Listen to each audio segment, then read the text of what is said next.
Boa tarde, pessoal. Eu queria primeiro agradecer aqui ao Rafael, aqui em nome do Rafael, representando a Ingetel, do convite de poder estar falando sobre um tema que é tão relevante e que para nós faz toda a diferença na nossa visão. Eu também fui diretor da Vertical Governança e Sustentabilidade dentro da CAT por 7 anos. Também atuei como CEO na Unimed João Pessoa e tenho uma experiência como diretor da área de tecnologia, empresa de tecnologia. Então, o que eu vou falar para vocês aqui é um pouco dessa perspectiva que é importante que a gente entenda, porque em 2013 eu fui para a Espanha fazer um curso sobre cultura. E na época ninguém falava nisso. E hoje a gente vê cada vez mais isso ser importante e relevante. Quando nós vamos olhar para isso, o que é o fator competitivo das empresas de vocês? O que diferencia vocês do mercado? Quem arrisca? Por favor. A logomarca. A marca faz toda uma diferença. Legal. O que mais? Pessoas. O que mais? Preço. O que mais? Confiança. Legal. Está começando a ficar bom. O que mais é um fator competitivo? Atendimento. Valor. Direcionamento. Propósito. Legal.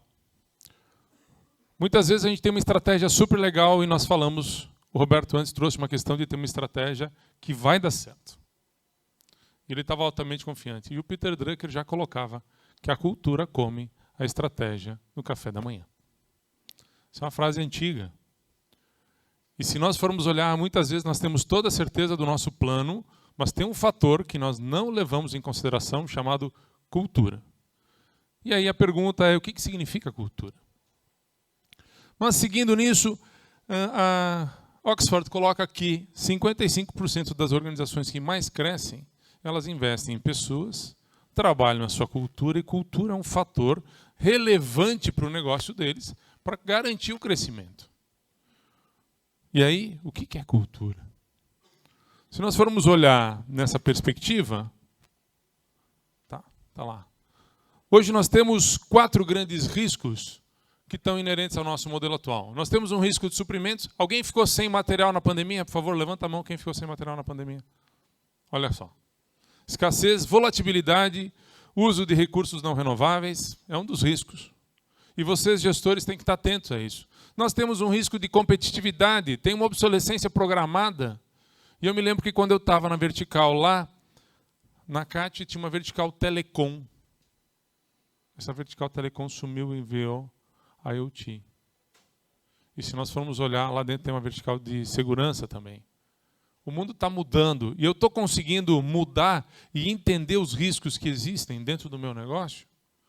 E se eu não entender isso, talvez eu estou fadado a desaparecer do mercado. Por isso, falta de qualidade, esse olhar crítico. O consumidor está cada vez mais exigente. Ele vai dizer que ele quer preço e qualidade, certo? Tem algum consumidor que não fala preço e qualidade? Preço e qualidade, preço e qualidade, preço e qualidade. Isso é discurso de comprador, certo? Nós temos riscos de conflito, nós temos uma cadeia compartilhada, uma falta de colaboração, de transparência, pouco conhecimento da cadeia de suprimentos. E vamos lá, se vocês não entenderem a cadeia de suprimentos e não trabalhar fatores de confiança nessa relação, vocês vão ter quebras de segurança, vão ter quebras nesse fornecimento, que vai gerar ruptura, naturalmente, que vai gerar insatisfação, que vai entrar num quarto risco, que é um risco de sobrevivência nesse modelo atual.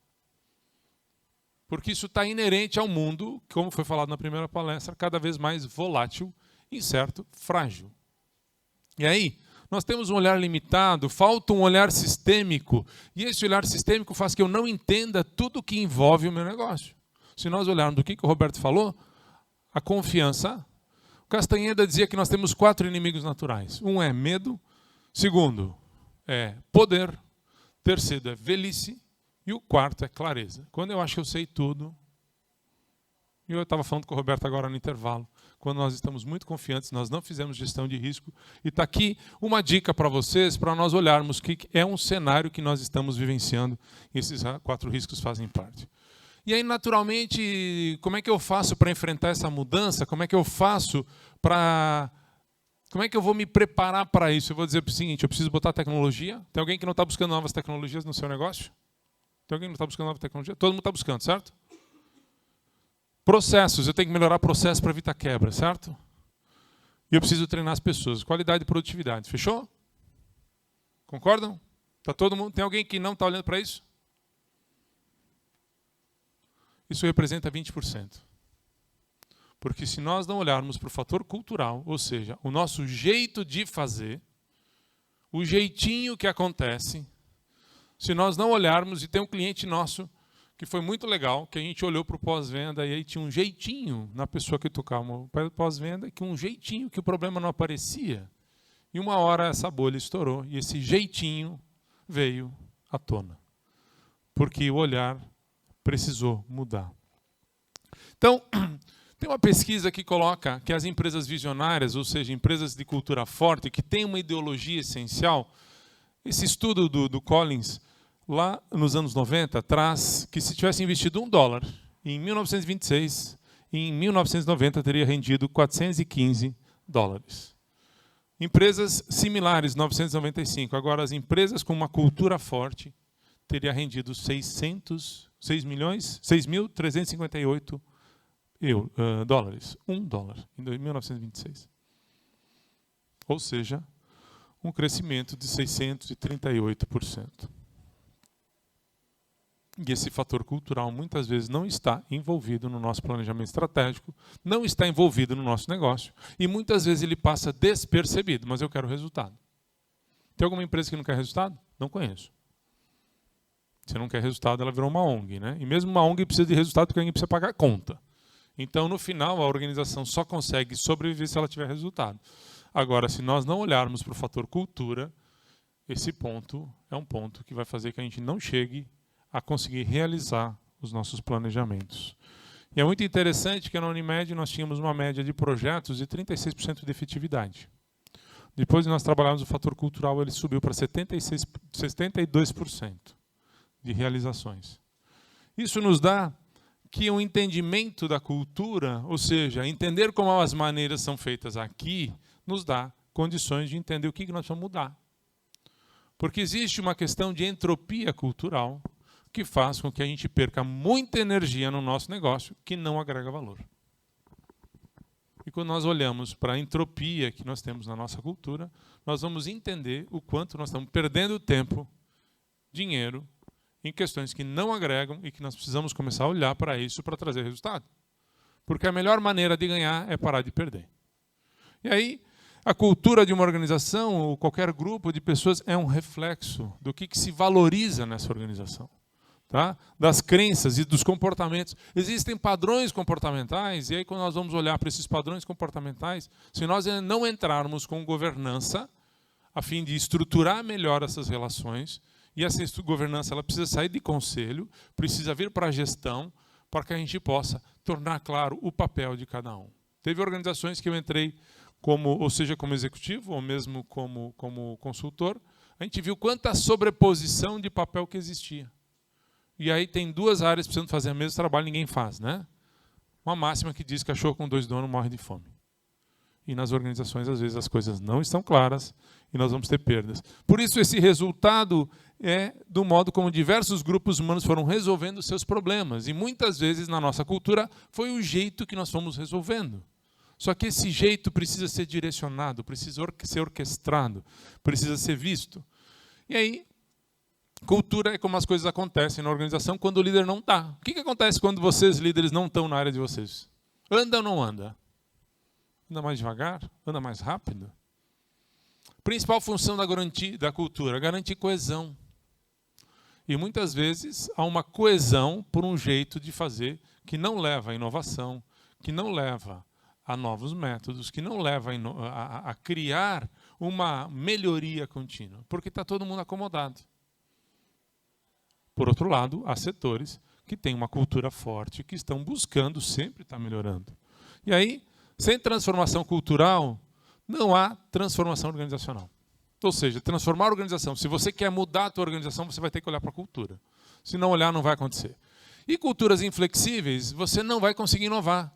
Se ninguém está disposto naquela organização a fazer diferente, e isso tem a ver com culturas inflexíveis, você fica preso a velhas máximas que trouxeram até aqui, mas não vão garantir o futuro.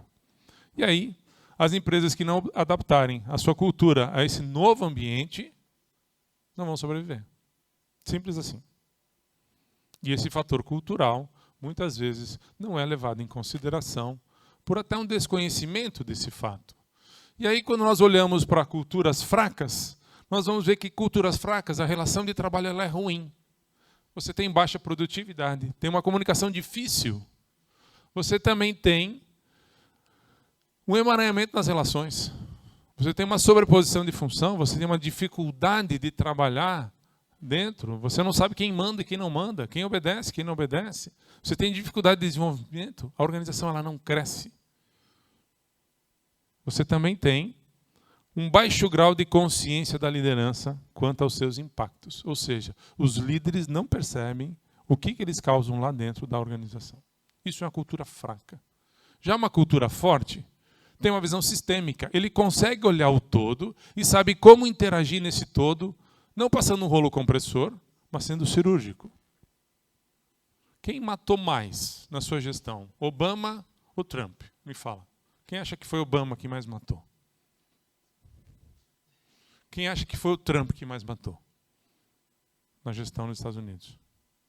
Quem vocês acham que mais matou? Obama ou Trump? Obama. Só que Obama foi bonzinho. Ele não apareceu. Quem pousou de malzinho? Trump. Tem a ver com como nós estamos nos vendendo aqui dentro da nossa organização. Por isso o ambiente ele tem que buscar um ambiente salutar, buscar relações melhores. E nessas relações melhores nós temos algo que está relacionado a trabalhar um universo adulto. Porque a organização por si só é um espaço adulto. A pessoa paga um salário e alguém entrega um serviço. Se alguém ganha mais do que o valor que entrega, vai para o mercado. Não está bom o teu salário.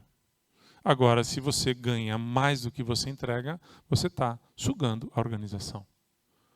E aí, trazer conversas, né? Pessoas engajadas, envolvidas, comprometidas, e muitas vezes faltou esse movimento de comprometimento dentro da organização, que vem por uma clareza de papéis, bem como resultados acontecem sem a necessidade de tanto esforço.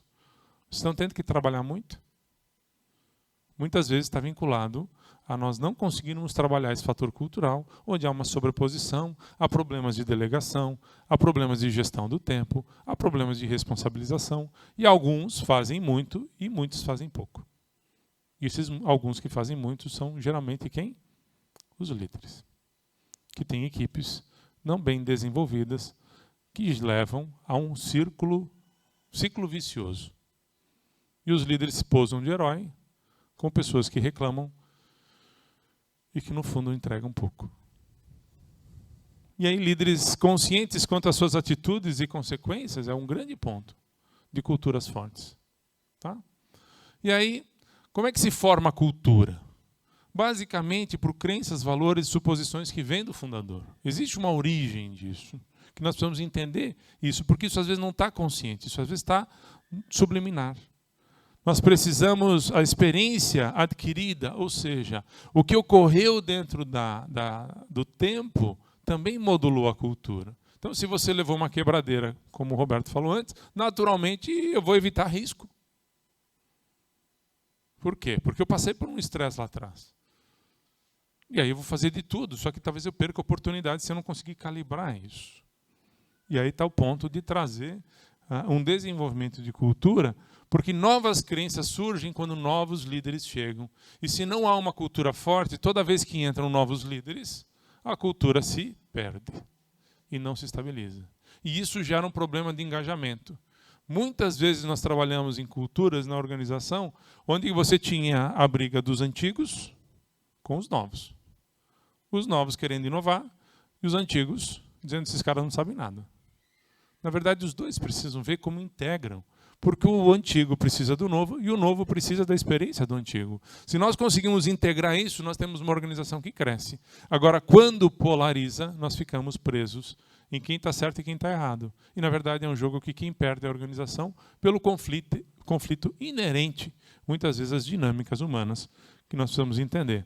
Por isso, tem algo interessante que o Barrett traz, porque qual é a grande vantagem competitiva? Foi o tema do que eu falei no início. Nós passamos por uma era agrícola, né, onde que a força de trabalho era o grande ponto do engajamento, certo? Isso faz um bom tempo. Aí nós entramos na Revolução Industrial, que veio qualidade de produto. E aí nós entramos na qualidade de produto, isso como um fator competitivo.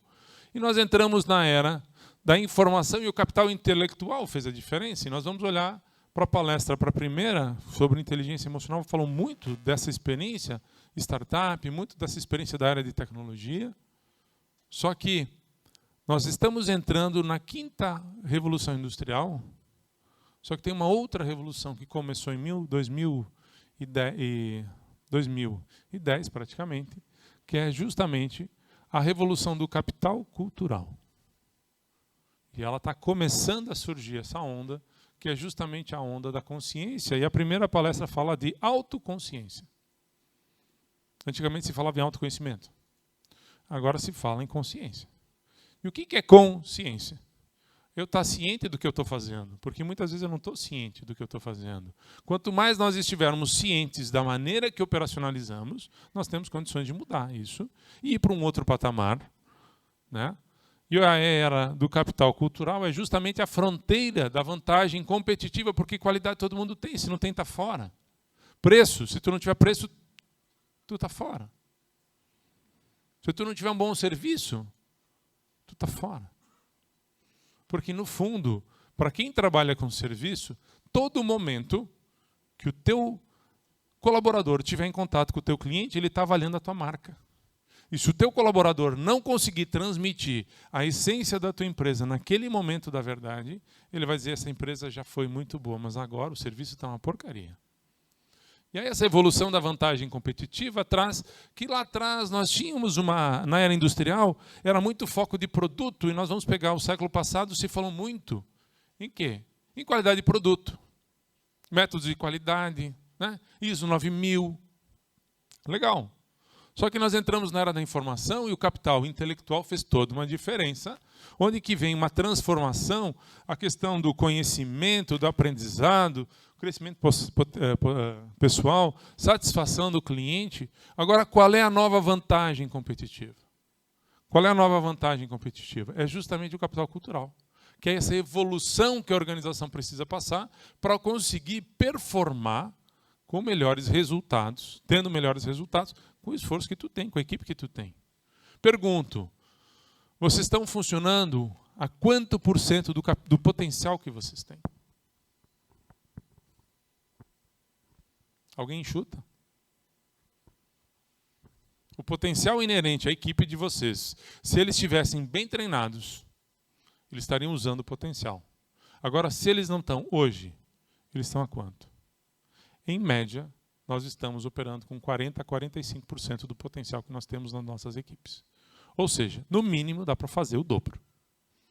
Se nós estivermos melhor orquestrados, melhor desenvolvidos, melhores engajados. E muitas vezes a solução é contratar mais gente. Estamos com um problema, precisa contratar mais. Nós não estamos olhando para que método nós estamos usando. Por isso, na era do capital cultural, valores, ética social, responsabilidade e colaboração com o cliente é o grande ponto. Por isso é uma nova dinâmica das nossas relações que surgem e esse acaba sendo, sim, um fator competitivo. Que se estivermos atentos, nós vamos estar trazendo melhores resultados. Porque o primeiro princípio, né, dentro dos novos princípios de negócio, capital cultural é uma fronteira da vantagem competitiva. Se nós não estivermos atentos, eu posso ter o melhor produto, eu posso estar com a melhor equipe, mas eu não consigo performar, porque talvez eu joguei bonito, mas eu não marquei gol. E quantas vezes nós estamos jogando bonito e não estamos fazendo resultado? E aí, o segundo princípio, a transformação cultural começa com a transformação pessoal, porque no fundo é pessoas com pessoas. Se as pessoas não se desenvolverem, nós não teremos o resultado. Porque a pessoa com pessoa é uma pessoa do lado de cá com uma pessoa do lado de lá. No cliente tem uma pessoa que você se relaciona. Do lado de cá é uma pessoa da tua organização que se relaciona com o cliente. E a terceira vantagem competitiva, que entra o terceiro princípio, é que a gente precisa medir isso. Eu estou falando de coisas que a princípio são qualitativas, mas existem métodos hoje que nos permitem tangibilizar, e é com que nós trabalhamos, a fim de entender isso e poder ver quanto que nós podemos melhor performar, porque nós precisamos tangibilizar. O que não é medido não é gerenciado.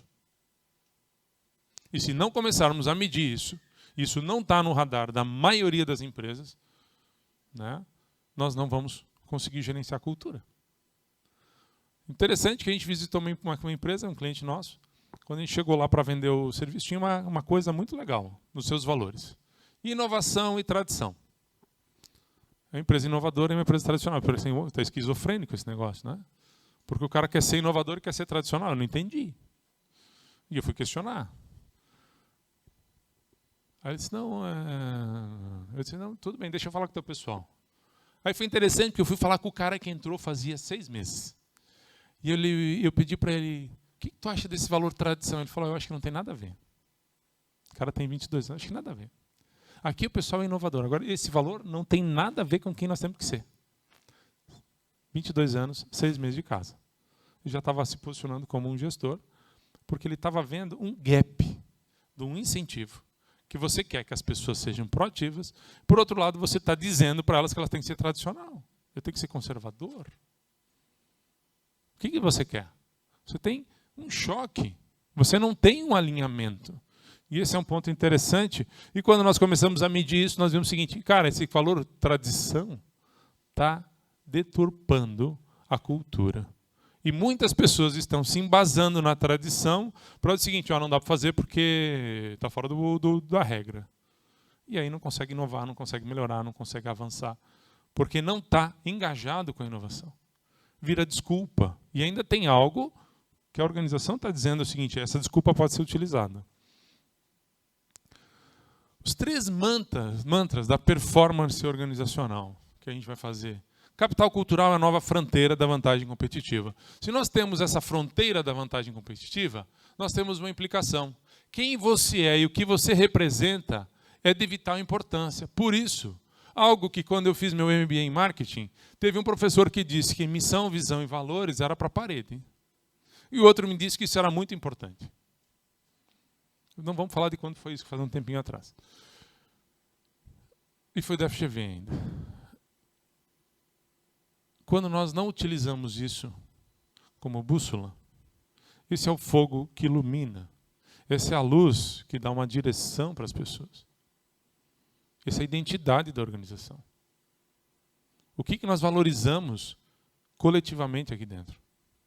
Precisa ficar claro, porque isso baliza nossas relações. Por isso, isso é parte do mantra e tem implicação direta. Quando nós não se apoiamos nisso como gestores, nós não conseguimos avançar melhor nisso. Outra, a cultura de uma organização é reflexo da consciência da liderança. Se nós não desenvolvermos nossos líderes, que resultado vai ter? Tu quer jogar jogo de primeira divisão com jogador de terceira? Não vai. Transformar a organização começa pela transformação pessoal dos líderes. Nós temos que investir nesses líderes e tornar esses líderes excelentes. Aí, com uma equipe excelente, eu tenho um resultado excelente. O Brasil não perdeu da Alemanha 7-1, porque a Alemanha tinha estrela. O Brasil perdeu 7-1 da Alemanha, porque lá tinha equipe ou time. E nós tinha Neymar. Mas eles tinham uma equipe que sabia jogar junto. Eles se mataram de correr no campo? Não. Eles souberam passar muito bem a bola. E marcaram um monte de gol. E está marcado na nossa história isso. Por isso, começa com autoliderança. Aqui tem um ponto-chave que a autoliderança implica em autorresponsabilidade. Nós temos que parar com os vitimismos. Tem alguma organização que a gente chega, o que a gente pega de vítima é incrível. Eu só não sei quem é que é tão algoz que está batendo nessa galera. Porque as pessoas não se responsabilizam efetivamente pela sua função, pelo seu resultado, pela sua entrega. E isso precisa mudar. Agora, não é achar culpados, mas é cada um jogar da sua posição. Medir é importante. Se você pode medir, então você pode gerenciar. Então, isso é uma questão de uma evolução. Nós precisamos acompanhar essa evolução. Ela não ocorre em saltos. Ela é algo que precisa ser monitorado, precisa ser desenvolvido, precisa ser estimulado. Se nós estamos estimulando esse desenvolvimento consciente, nós estamos modulando uma cultura. E uma vez eu peguei um professor, numa empresa que eu trabalhava, como executivo, e ele disse que cultura não se muda. Eu falei, professor, me desculpe. A cultura se muda. Porque ela é um reflexo dos líderes. Os líderes modulam. E nós podemos criar isso. Por isso, medir, mapear os valores é fundamental. E aí, se nós vamos olhar, por que termos uma cultura baseada em valores? Alguém arrisca? Alguém chuta? Por que nós temos uma cultura baseada em valores? Os valores aproximam as religiões, as crenças separam. E as maiores guerras foram feitas pelas religiões. Não porque os valores eram diferentes, mas porque as crenças eram diferentes. As crenças é que um era melhor que o outro. Mas, no fundo, todo mundo defende a mesma coisa. Defende a vida, defende os mesmos princípios. Quando os princípios estão claros e os valores nos levam ao futuro que desejamos, não ao que aconteceu lá atrás. Nós temos que parar gerenciando, olhando pelo retrovisor. Eu participei de conselho e foi muito interessante, porque a minha crítica ao conselho foi o seguinte: a gente só está olhando o número financeiro. Eu falei, tá bom, eu só estou olhando para trás. E eu quero saber o que vai acontecer para frente. O que nós estamos olhando que direciona para frente? Se nós não trouxermos essa realidade do que futuro nós queremos e de tornarmos claros, isso implica em foco, e o foco implica em dar não a várias questões, vai fazer com que nós não tenhamos sucesso. E por isso que culturas dirigidas por valores são as de maior sucesso no planeta, porque elas geram coesão. Eu tenho um aluno meu de coaching que ele foi diretor de empresa de tecnologia no Brasil e hoje ele está nos Estados Unidos, mora na Flórida e ele está na Amazon. E é muito legal, porque ele é um cara indisciplinado, ele é um cara difícil de lidar, é um cara egóico. Tudo isso que eu estou falando eu já falei para ele, tá, gente? Então não tem nada antiético aqui. Mas ele disse, eu entrei na Amazon, eu estou seguindo a cartilha do Jeff Bezos. Eu estou seguindo aquele manifesto cultural e é tão interessante que aqui dentro, mesmo com o trabalho online, nós estamos seguindo isso e isso virou um padrão nosso de como a gente se organiza aqui dentro. Ou seja, criou-se uma cultura forte e mesmo os mais resistentes se adequaram a isso. Por isso, essa evolução dos sistemas, nós tivemos no século XX sistemas complicados, que uma visão mecanicista resolvia o problema.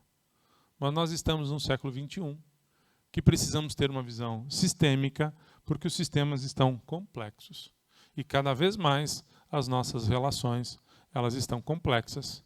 E determinadas questões envolvem, muitas vezes não percebidas. E se não desenvolvermos um olhar para o todo, né? Pensar globalmente e agir localmente, faz com que a gente não tenha sucesso no nosso negócio. E aí, o que nós fazemos? Né? Trabalhar com abordagem sistêmica para nós é algo básico e fundamental na gestão. Por isso que, como sugestão para vocês, o que nós trabalhamos? Nós trabalhamos com 3 pilares chaves. Pessoas, cultura e governança para adentrar num 4º pilar, que é o negócio. Sem desenvolver pessoas, sem olhar para a cultura, sem olhar para a governança, ou seja, a regra como nós vamos estar se estruturando e vamos manifestar a cultura, eu não vou estar preparado para aproveitar as oportunidades que o negócio nos dá. Tá? E aí, tem na organização um nível que é intangível, que a governança e a cultura trabalham o intangível, que é como essas pessoas se manifestam, entender o perfil, entender o que esse coletivo se manifesta, trazer método, direção e também trazer um modo de funcionamento coletivo, é o que a cultura modula. E se nós modelarmos a nossa cultura, nós conseguimos organizar isso. Tem muita startup surgindo com o manual de cultura pronto, já, dando todo um direcionamento para o quê? Para conseguir crescer organizado. Já no tangível, olhar as dimensões dos nossos departamentos, do nosso organograma, dos processos, e como é que os nossos sistemas estão integrados, como é que os stakeholders estão trabalhando junto. É todo um diferencial que nos leva para uma vantagem competitiva, né? E aí, principais benefícios de um trabalho cultural baseado em valores. Primeiro, a gente melhora o resultado financeiro. O resultado financeiro é um ponto que melhora. Melhora no engajamento dos funcionários. Também. Melhora a qualidade dos serviços e dos produtos. Melhora a satisfação do cliente. Mais resultado com menos estresse e desperdício. Quanto nós perdemos por gaps na nossa cultura? São as entropias. Sustentabilidade da organização, ela se torna mais robusta para enfrentar as dificuldades. Também melhora a resiliência da organização frente às mudanças, porque as mudanças são inerentes, as crises estão aí, sempre tiveram. Nós sempre passamos por crise. A questão é como estamos preparados para isso. E mais com menos, e menos virá mais, porque nós temos mais foco. Como administrar foco é um exemplo e uma necessidade. Por isso, uma transformação ágil, porque não tem como a empresa ser ágil sem uma visão sistêmica e sem trabalhar cultura, não tem como nós melhorarmos a comunicação com o cliente final. Esse é um ponto que ocorre. Também uma antecipação dos problemas para a tomada de decisão, porque o sistema está funcionando de uma maneira natural. Definição de escopo, objetivos, prioridades, maior autonomia, responsabilidade, maior comprometimento, melhoria contínua de processos e o desenvolvimento. Então, dentro de tudo isso, quando nós vamos olhando, né, para as organizações, quanto que nós podemos melhorar se nós olharmos para o fator cultural e que resultado nós podemos trazer para as nossas equipes. Sendo que hoje um dos principais fatores é a qualidade de vida que a organização está gerando. Porque há um índice de sofrimento psíquico muito grande que já vinha antes da pandemia. E pós-pandemia se intensificou. Falo isso pela experiência de ter passado 3 anos como CEO de uma Unimed que enfrentou Covid e que teve resultados melhores que Einstein e Sírio em termos de mortes em UTI. Einstein e Sírio foi em torno de 35%, 41% em UTI. Nós chegamos a índices de casas de 28%. Nós tínhamos toda uma equipe de doutores com doutorado, efetivamente, mas nós tínhamos um fator diferencial que os outros hospitais também têm. Nós conseguimos um engajamento de cultura no momento de crise. E é interessante que me emociona em lembrar disso, que cada pessoa que saía do hospital tinha uma turma batendo palmas para aquelas pessoas que saíram, que foram vitoriosas. E a questão é, estamos comemorando as nossas vitórias? As pequenas vitórias. Como é que eu quero engajamento se eu estou, como estive ontem, com um empresário que só cobra e se sente incompetente e por isso só cobra, mas que não consegue valorizar. Também estive ontem com um empresário que elogiou e que está num momento difícil da vida, mas que ele está seguro para um momento de transição que ele vai passar.